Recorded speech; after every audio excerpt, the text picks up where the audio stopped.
Hello and welcome to Reason News. US President Donald Trump has issued a stern warning to BRICS nations and their partners, threatening a 10% tariff on any country aligning with what he calls the bloc's anti-American policies.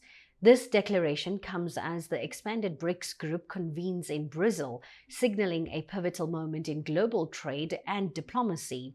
Donald Trump, in a series of statements and official letters, has warned that any nation supporting BRICS's anti-American agenda will face an additional 10% tariff on exports to the United States. The announcement, made as BRICS leaders gathered in Brazil, is part of a broader escalation in Trump's trade policy, which now targets not only traditional rivals, but also key US trading partners and emerging economies. The new tariffs are set to take effect on August 1st, with Trump emphasizing that the US is prepared to negotiate, but will not hesitate to impose penalties on countries deemed to be undermining American economic interests.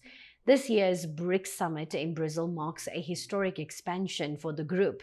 Originally formed by Brazil, Russia, India, China, and South Africa, BRICS has now welcomed Indonesia, Egypt, Ethiopia, the United Arab Emirates, and Iran as full members. The summit also includes a growing list of partner countries such as Belarus, Bolivia, Kazakhstan, Cuba, Malaysia, Thailand, Uganda, and Uzbekistan.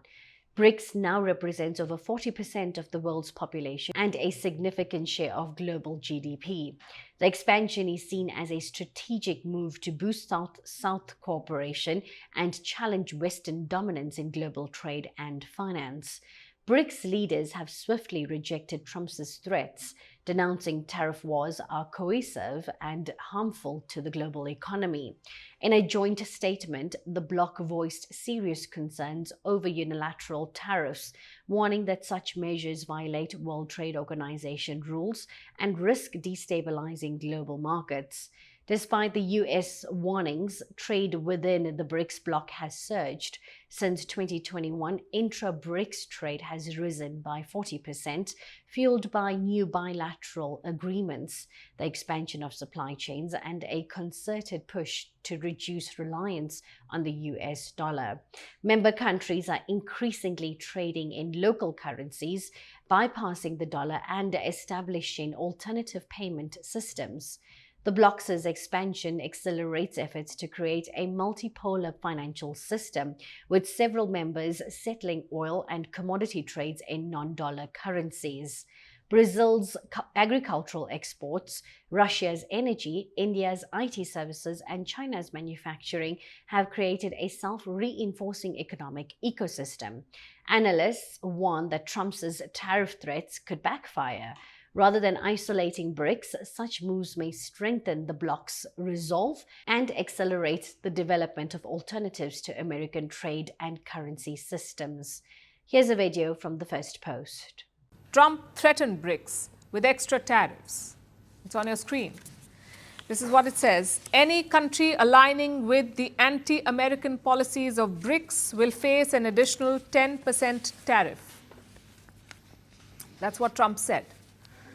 And he added that there will be no exceptions. It's the same old pattern, really. Whenever the BRICS comes together, Donald Trump threatens them with more tariffs. But this time, the BRICS is pushing back. They discussed Donald Trump's trade war at the summit. They did not name the US or Trump, but the BRICS spoke in one voice against the tariff assault. They called it a threat to trade. And the expanded BRICS has endorsed that statement. Let's first tell you about the expanded group. It includes the founding members, of course, that's Brazil, Russia, India, China, South Africa. The name BRICS, in fact, is an acronym made up of the names of these countries: Brazil, Russia, India, China, South Africa, BRICS. Plus, it has 5 new members: Indonesia, Egypt, Ethiopia, the UAE, and Iran. So 10 countries in total.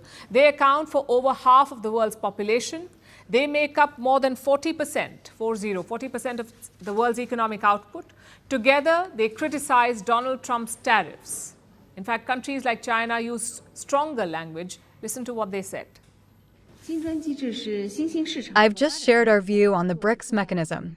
We believe that BRICS is a positive force in the international community. Its cooperation is open and inclusive, and not targeted at any particular country. As for tariffs, we have consistently opposed tariff wars and trade wars. We are against using tariffs as a tool for coercion and pressure. Arbitrarily imposing tariffs does not serve the interests of any party. South African President Cyril Ramaphosa has firmly rejected US President Donald Trump's threat to impose an additional 10% tariff on countries aligning with BRICS. Ramaphosa described the move as wrong and expressed disappointment, emphasizing that might should not now be right. Speaking from Brazil at the conclusion of the BRICS summit, he underscored South Africa's commitment to fair and constructive international relations, stating that the country is not anti-American and remains open to negotiating a trade deal with the United States. Ramaphosa's stance aligns with other BRICS leaders who collectively rejected Trump's tariff threats as coercive and damaging to global trade. Tariffs may push BRICS nations to deepen cooperation, expand their network of partners, and further reduce dependence on Western markets. Unilateral tariffs risk fragmenting global trade, reducing economic growth, and increasing volatility in financial markets. The standoff highlights the growing divide between established Western powers and a rising coalition of emerging economies seeking a greater voice in global governance. At the summit, leaders from Indonesia, Egypt, and the UAE emphasized their commitment to win-win cooperation and rejected the notion that BRICS is anti-American. South Africa, which recently faced a 30% US tariff, later suspended, reiterated that its engagement with BRICS is about economic development, not ideological opposition. As the summit concludes, BRICS nations are pledging to enhance cooperation, shield their economies from trade wars, and advocate for balanced, inclusive global growth. The group's expansion and rising trade volumes underscore its ambition to reshape the global economic landscape. Donald Trump's tariff threat has injected new urgency and unity into the BRICS bloc, highlighting the shifting balance of power in global trade.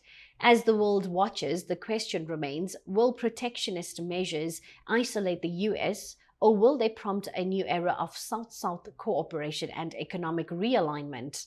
We will continue to monitor developments from the BRICS summit and the global response to the US trade policy shift. For now, the message from Brazil is clear.